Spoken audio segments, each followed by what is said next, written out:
boo gisee aquagym dafa bari ay pàcc yu bari def nañ ko bii nag section bii mooy section bâton nag ku ne xam na ni c'est un accompagnement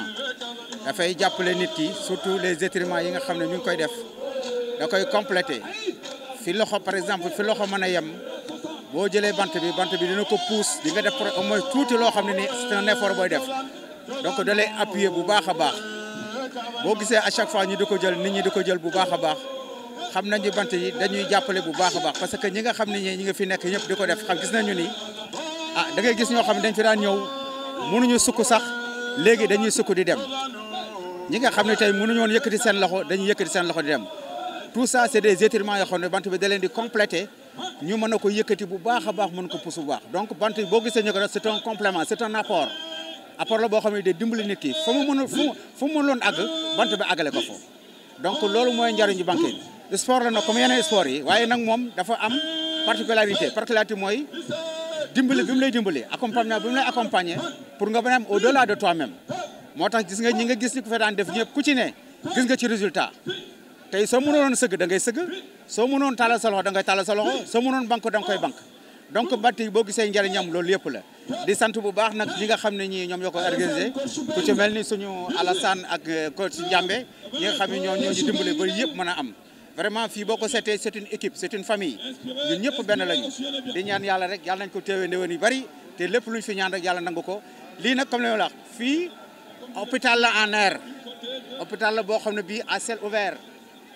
dafa ubbeeku képp koo xam ne kii bëgg nga faju rek ñëw fi ñëpp ñi nga xam ne dañ fi daan ñëw tey am ay problème d'articulation problème de naka lañ koy waxati de tendon ñoom ñëpp boo gisee ñoom ñëpp léegi bàyyi nañu parce que ku ci say sidit daawul woon jóg say sidit a ngi tàlli léegi ku ci say tànk daawul woon banque say tànk yoon banque te loolu nag wax dëgg yàlla ku ne xam na ni avec l'âge nit ki dafay am tendance di dellu moo tax nit ki fu mu toll rek toujours war na di xëcc yaramam ça doit être ñu xam ne dafa war a nekk en permanence mu di xëcc yaramam di def noonu. Je suis le coordinateur des bâtons depuis presque 3-4 ans maa ngi si bant yi fii ànd seeg les coachs derrière qui sont là derrière moi donc je peux citer Ousseynou Sène Mandiaye Imam Thiaw le coach Diallo qui vient tout de suite de parler et le doyen Ndiaga xam nga damay wax toujours ne fii ñun bant yi ñu yor c'est un démembrement de l'aquagym dans son ensemble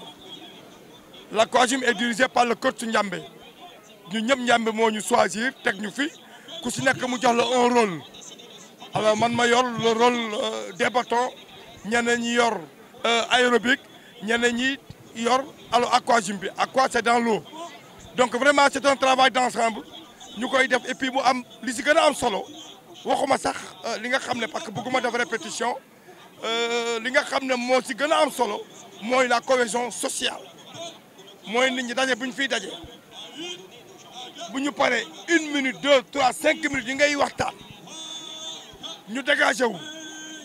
extériorisé wu loolu dara gënu ko vraiment da ngay gis gaa ñi buñ fi daan ñëw alors dañu daan am problème pour dox mais à force que ñuy dem di encourager te ku nekk da ngay encourager sa morom am na ñoo xam ne dañ daan ñëw yor yor une canne békki ma ne la non il faut da ngeen koy bàyyi 2 jours après ñu bàyyi ko ba tey ji aujourd'hui ils sont devenus des coachs ici donc di féliciter ñëpp di remercier ñëpp également Dak Médina yéen on vous félicite je vous ai toujours dit que vous êtes partout ah yéen vous êtes une organe de presse communautaire mais nekk ci leen communautaire parce que bu ñu doon wax communautaire c'est la Médina maintenant vous avez dépassé la Médina vous êtes ici à Ngor ñu ngi leen di remercier au nom de Ndiambé au nom du doyen Ndiaga et de l'ensemble des coachs qui sont là. maa ngi tudd Ndiambé Samb ne fondateur Aquagym tey moo ñu tax a jóg moo ñu andi fii luy fi andi mooy promouvoir l'aquagym ku ne promouvoir l'aquagym mooy wane lan mooy aquagym et pourquoi ñuy def aquagym dafa ne sport boo xamante ne comme niñ ko waxee du sport bu soxor sport la boo xamante ne ñu ngi koy def ci biir ndox moo waral turu aquagym bi aqua mooy ndox gym mooy dans l'eau léegi mu nekk sport boo xamante ne soxorul bu ñu ne soxorul dafa ne sport boo xamante ne amul benn gaañ te yomb na trop soxorul parce que mag xale mën na ko def mag mën na ko def te du am benn gaañ-gaañ amul benn gaañ-gaañ lu tax soxorul encore parce que 30 minutes yoo def si biir ndox mooy représenté 1h30 yoo xamante ne def nga ko si biti donc li ngay def 30 minutes si biir ndox mu représenté 1h30 ngay brûler si 30 minutes 600 à 800 calories 600 à 800 calories si 30 minutes moom ngay brûler en 1h30 si kaw donc loolu moo tax mu nekk sport boo xamante ne am na solo lool te amul benn ngaañ léegi su jógee si loolu lu muy feeñ rek dafa bari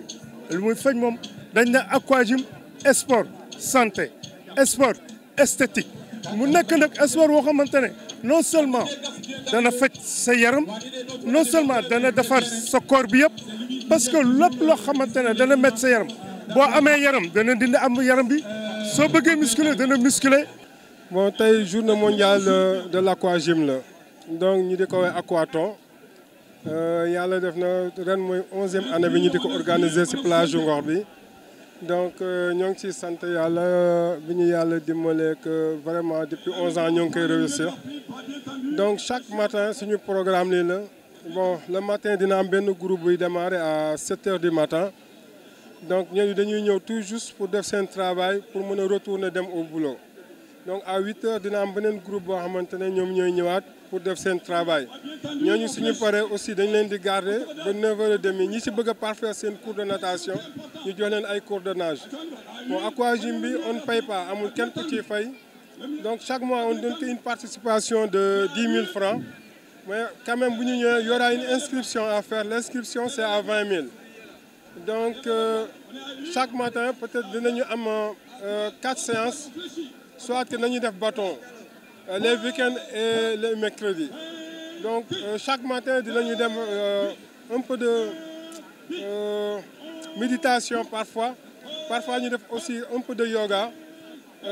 aussi tous les jours dañuy def un peu d'aérobie donc suñu defee d'aérobie ba pare en ce moment là la ñuy dem ci ndox bi pour travailler donc bon bien fait géej gi kenn mënu ko mesurer parce que li tax kenn mënu ko mesurer parce que l'eau est 800 fois supérieure qu'en l'air donc ça veut dire que ne 20 minutes à 25 minutes yooyu def dans l'eau ça te fera 1h30 en l'air donc peut-être que booy travailler en l'air mouvement yi mën nga ko def de sorte que mën nga soulever sa tànk à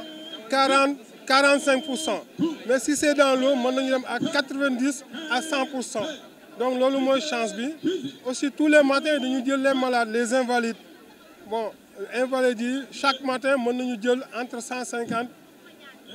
200 invalides le matin. bu dee les week-ends entre les week-ends on est entre 500 à 600 personnes.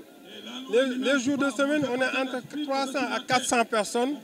mais quand même on arrive à les gérer parce que le matin à 7 heures mën nañu dem entre 3 à 4 groupes. À 8 heures aussi pareil mën nañu dem entre 3 à 4 groupes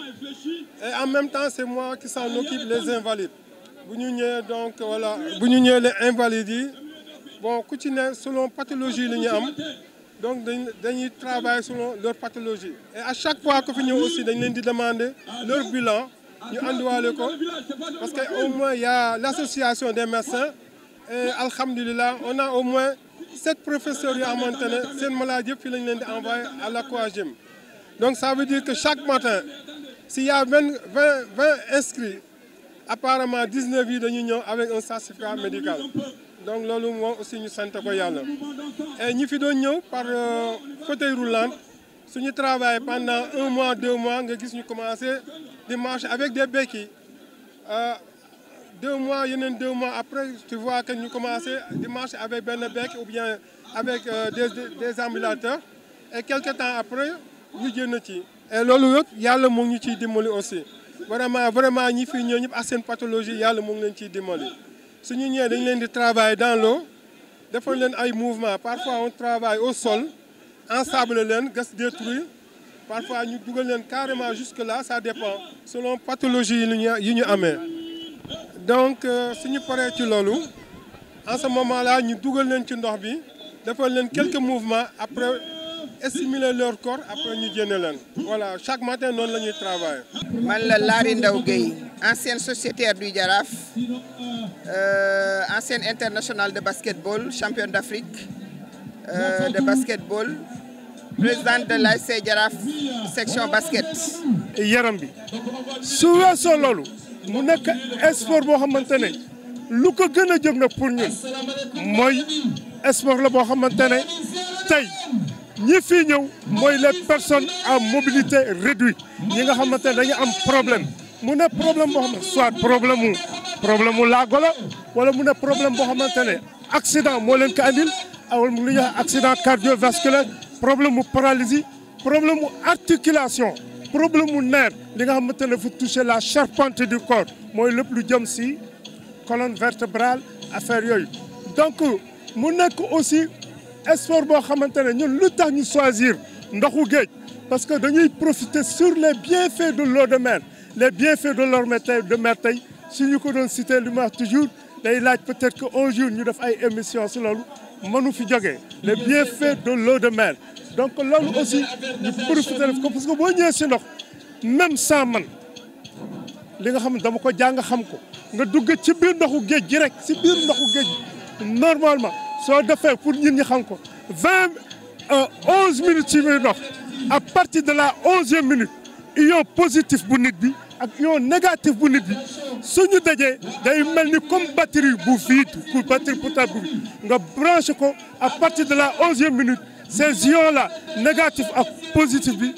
commencé créer une source d'énergie léegi sa batterie de bi doon lépp loo def dans la semaine ou dans le mois nga dem ba nga xamante ne amatula benn force léegi nga gis ne les batteries sont chargées et puis quand les batteries sont chargées léegi da ngay nekkaat beneen nit bu bees nga jëwaat encore en énergie donc loolu mooy maanaam aquagym donc sur le côté lu ma wax la circulation drainage du sang le cœur donc loolu lépp loo si xalaat rek lépp daal lu ñu naan santé soo ñëwee incha allah aquagym daf la koy traiter. fruits yi ñuy travailler fruits yi en quelque sorte c'est des médicaments parce que suñu côté dañuy essayer garder ko jéem ko presser bu pousse à majeur bi à tout moment ñu mën ko travailler pour mën travailler les nerfs les tendons parce que loolu lay servir médicament la bon je sais que ne même. ñu bëri ñu fi ñoo xamuñu lan la dañu yaakaar ne benn fruit la pour travailler mais en quelque sorte day travailler les masses avant bras yi et bras yi daf koy travailler masse musculaire yi aussi daf koy travailler et surtout clavicule yi donc poitrine bi daf koy travailler am donc tronc bi yëpp lay gën a travailler que voilà donc médicament la. Moi c'est Souley Mbeng, premier adjoint au maire de la commune de Ngor. waaw yéen ngeen nekk commune bi njëkk bu xam ne aquagym fii la sanc ban impact la am ci seen vie communautaire. Bon effectivement déjà on se réjouit dañu am mbégte lool le fait que mu nekk suñu commune et li nga xamante ne vraiment moom lañu si peut-être gën a glorifié wu mooy le fait que mu nekk on peut dire un hôpital à ciel ouvert et ça fait chaud au cœur boo ñëwee fii nga gis say waajur nekk si ndox bi à la limite nga mel ni da ngay gis à la limite dañuy fo et vraiment loolu dafa neex si xol. Et vraiment mbégte lañ ci am et di ñaan yàlla aussi mu continuer et ba ñu mën a contaminer yeneen communes yi nga xamante ne dañu am place comme ñun à ce que ñu commencer pratiquer le même sport. Donc vraiment c'est un appel que je lance aux autres communes yi nga xamante ne am nañ place vraiment ñu commencer def initiation aquagym seen population quoi. lan ngay wax ñi nga xam ne ñoo ko initier indi ko fii. waaw en fait man je pense vraiment pour résumer li nga xamante ne moom laa mën a wax si ñi ko initier c'est juste merci vraiment rek laa leen mën a wax et di leen ñaanal du fond du cœur que lépp lu nga xamante ne moom la ñu yéene yàlla defal leen ko ba ñu am si lu kaw seen njort et bu ma sañoon vraiment dañu taxaw vraiment defal leen benn standing ovation parce que vraiment lii c'est-à-dire il fallait l'imaginer pour pouvoir le faire et aujourd'hui ils ont réussi à le faire et on voit que les gens sont devenus des passionnés et vraiment ça fait plaisir et ñu ngi ñaan yàlla aussi mu continuer ba ñu ñëpp ñu mën a pratiquer sànq maa ngi koy wax j'aurais aimé tey nekk si biir ndox mi au lieu de toog fële donc vraiment c'est juste pour dire que ne c'est vraiment ça fait plaisir de voir tout ce monde là ñëw nekk si géej gi de pratiquer à la limite di mel ni comme kuy foo quoi comme je disais tout à l'heure. ñëwee fii ci aquagym bi vraiment dama kontaan parce que nag natation la aquagym natation le sport natation avec de la gymnastique loolu la et y a pas plus complet amul lu gën a complet géej sportu géej amul lu ko gën a complet sport yi am yëpp ndoxu géej bi moo ko gën a complet natation moo ko gën a complet donc loolu moo ma pousse ma fekk fi nag ay anciennes sportives yu baree bari gis naa fi Sega Sakho de la Médina gis naa fi Aya Pouy gis naa fi Ndeye Assou Sarr gis naa fi la famille Diawara gis fi mon frère le frère de Lay Diaw ñëpp a ngi fi li si gën a neex nag mooy ñi nga fiy fekk ñu feebar biñ leen di indi nga ànd ak ñoom buñ leen di indi mënuñu dox dañ leen di teg ci pousse-pousse mais au bout de au moins 10 séances di nga leen gis ñu yoree bant am na ci ñoo xamante ne wér nañ de grandes autorités de ce pays il y a des ministres qui sont là avec nous ñoo xamante ne dañu feebar mais presque alhamdulilah ñu ngi sant yàlla donc man xam naa ne daal maa ngi pousse ñëpp pour ñu ñëw def si aquagym parce que sport la boo xamante ne dana prévoir dana faj te dana wéral kon nag loolu vraiment lu baax lañ may remercier Ndiambé l'initiateur di remercier Ousin Ndoye de la Médina surtout parce que nag Ousin bokk na ci ñi nga xamante ne ñoo ma gën a pousse pour ma ñëw parce que su ma waxee rek mu ne ma c'est mon frère mais su ma waxee mu ne ma da ngeen def sport da ngeen bàyyi il faut ngeen ñëw et Ousin moo pousse presque les anciennes basketteuses ñu ci bari ñu ñëw actuellement ma di ko remercier di remercier tous les éléments yi dëkk Médina tey ñëw fii ci sport ñëwee parce que daje la mais y a de l'ambiance y a du sport mais y a la natation y a des retrouvailles vraiment may gërëm Ndiambé l'initiateur di gërëm tous les coachs qui sont là parce que ñoom ñëpp a baax on est dans le milieu xamante nañu suñu biir mais vraiment liggéey bi rafet na. maa ngi tudd As Diaw dama ñëw pour représenter Abdoulaye Diaw bu TFM journaliste moom la ñu invité mais ma ñëw itam en tant que imam ndax tous les samedis et dimanches maa ngi fi li ma fi gis nag c'est une grande famille. Et je l'ai dit un peu plus haut wax naa ko ci kaw wax naa ko président de la République ni ko fii hôpital à ciel ouvert la te ku fi ñëw sa xel dana dal ku fi ñëw sa aajo dana faju ku fi ñëw lépp loo am ci feebar dana faju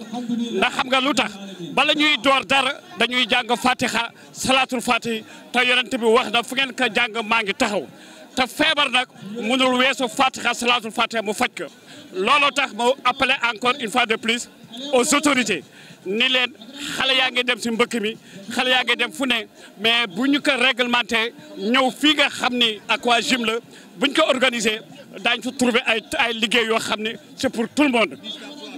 y a au moins 500 gosses qui travaillent bénévolement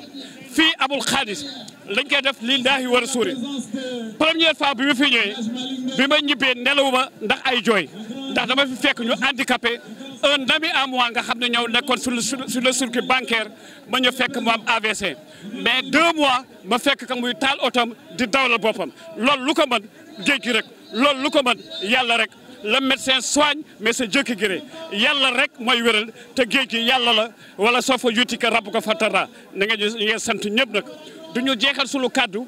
te sant ñu bu baax le président Ndiambé Samb moom bi nga xam ne yàlla moo ko jaarale xéewal gi mu jaar si moom lii Ndiambé mënu ko def moom kenn lii waa Ngor mënu ko def moom kenn il faut que état bi dugal si loxoom ñu organiser ko bu ko defee ñëpp gis seen bopp. Moi, lorsque je l'ai commencé, je n'étais pas encore à la retraite.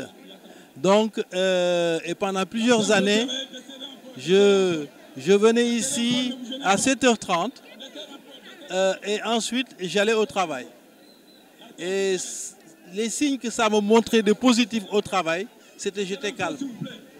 J'avais un calme lorsque les gens élèvent la voix, moi j'étais calme. Et ça, j'ai trouvé que c'est grâce au passage que j'ai fait ici ce matin. La journée, elle est spéciale, la journée d'aujourd'hui, puisqu'elle se passe dans près de 37 pays, dont l'Afrique du Sud, l'Allemagne, le Nigeria, et évidemment ici. Et si vous voulez, ce qui caractérise cette journée, c'est que on démontre les différentes activités qui sont là. Lorsqu'on arrive ici, on se présente et ensuite on choisit son activité. Ça peut être les bâtons, comme on l'a dit, ça peut être du fitness ici sur le sable, ou les activités de rééducation, ou la nage. Les personnes à mobilité réduite sont prises en charge avec des mouvements très spécifiques. Et honnêtement, si vous avez l'occasion de rencontrer n'importe quelle personne qui la pratique ici, il vous dira que c'est du bien-être, c'est de la solidarité, c'est de l'amitié et enfin c'est une famille. Derrière moi, c'est nous, il est là avant nous. Lorsqu'on le voit le matin, il vient avec ses bonbons. Par exemple, solidarité. Il s'est présenté, il a parlé. Il nous fait toujours la prière de clôture. Coach Wade est avec nous pour toutes ces activités. D'accord? Hein? Jaka Logman. Voilà, donc ce que je disais, je présente ceux qui sont derrière moi. Et donc, vous avez le coach Mamadou Diallo qui a la spécificité d'être écrivain et poète. Donc il vient compléter quelque chose ici. Hein? Bonjour. Et donc, nous avons Mandiaye Ndiaye. Mandiaye, c'est le permanent. Voilà, et donc on le retrouve toujours à l'heure. Ici, il nous anime les bâtons. Mandiaye Ndiaye, oui, merci. Donc, Ousin, c'est lui qui introduit ici. Ceux qui prennent la parole, c'est notre coordinateur. Merci beaucoup. Donc, pour terminer, ce que je voudrais dire simplement, c'est que la spécificité, donc pourquoi c'est spécial? Parce que on démontre comment les activités se passent ici. Mais en plus, il faut gérer d'une manière transversale toutes les activités donc, qui concernent la restauration, la gestion du matériel, l'animation, l'accueil. Et tout ceci a été préparé par des gens dévoués, très engagés, accompagnés par la jeunesse de Yoff. Et donc, c'est vraiment une activité inclusive. L'aquagym, la plupart des personnes y viennent par suggestion. Suggestion d'amis ou bien suggestion du médecin. Et j'ai entendu tout à l'heure mon prédécesseur, il a dit, si vous avez un certificat médical, vous venez avec. Donc, on ne fait que compléter, on ne remplace pas. On ne remplace pas. On prend son médicament comme le médecin l'a dit. Et ici, on vient. Je peux vous dire que si on enlève le stress, plus les médicaments, on est en forme. ah di yokk ci li sama collègue yi wax rek parce que li ñu wax tënk nañu lépp waaw damay yokk rek ni aquagym dafa am ay vertu dafa am li muy def ci nit ci yaram ci wérgu yaram ak aussi renforcement musculaire ñun nag dañuy liggéey ci benn domaine bu spécifique à part tout ce qui a été dit sur les vertus de l'aquagym. Moi je vais insister sur les vertus du bâton. Le bâton c'est pas un sport populaire mais ce qu'on peut dire lu ñu ci mën a wax mooy ni les étirements bilatéraux yi ñuy mën a am ci bâton mënuñu ko am ci boo defee mouvement simple de manière simple. On peut faire des étirements, on peut faire n'est-ce pas de la thérapie, on peut faire des renforcements musculaires. loolu am na ci solo dañu ci def fitness da nga mën a boole ñett yëpp moo tax mu am solo li ci kii bi nag li mu indi comme lu bees mooy le fait que ça atteint des proportions dans le corps yi nga xam ne mouvement normal du ko mën a def loolu moo ci am solo. Aussi on a vu que ñu ci bëri ñu fiy ñëw am nañ ci wérgu yaram. On n'est pas des médecins, on ne parle pas de thérapie parce que on parle de thérapie, c'est un peu scientifique. Mais on sait que les gens se retrouvent bien dans leur peau quand ils viennent. Ceux qui viennent et qui ne pouvaient pas, ñoo xam mënuñu woon julli di sëgg dañ doon toog ci chaise dañuy ñëw def ko. Il y a des gens qui viennent qui ne peuvent pas lever un des bras parce que les épaules sont déséquilibrées. On fait tout pour qu'il y ait un équilibre entre les deux membres. loolu moo ci am solo booy xëcc da ngay xëccandoo ñaar yi. À force de le faire, tu parviens à renforcer, à équilibrer les mouvements. Moo tax on parle de renforcement bilatéraux. loolu laa moom li ma yokk ci lii di remercier ñëpp surtout notre leader donc l'organisateur il faut le dire parce que bu ñu eggee fii aussi c'est une harmonisation n'est-ce pas des côtés de ce qu'on fait. Il faut qu'il y ait donc des gens qui sont très à point sur le leadership et machallah il nous est dans ce sens-là. Il y a Doyen Ndiaga aussi qui travaille dans la coordination, l'harmonie. À part ça, il y a les coachs. Il y a Ousseynou, il y a coach Thiaw, il y a moi, il y a Maniaï. Il y a Zal aussi. Et aussi il y a les membres, n'est-ce pas, du club bâton, qui sont très déterminés et aussi qui suivent disciplinés. Il y a aussi la discipline qui nous aide à avoir certaines proportions dans ce que nous faisons. Bon, je remercie le centre de coach Niamé, quand même. Il nous a donné la possibilité d'intégrer, n'est-ce pas, à grande extension, ce sport-là dans ce qu'il fait. Je suis El Hadj Babou Sam, du Grand Jaraf, chef du village de Ngor, en même temps conseiller coutumier auprès du gouverneur de la région de Dakar. Nan nga gisee Aquagym ci biir commune Ngor.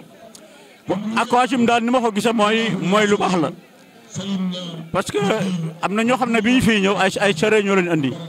ñeneen dañ leen boot ñeneen di traîner moment bi ñu fi def déjà remarqué naa ne ñu si bari yàlla def na ñu am tan yàlla dafa def place bi ñu tudd ko jooyu bi jooy en wolof jooy donc mooy suñu place de lamentation comme ni ko beneen réew amee du ma ko tudd.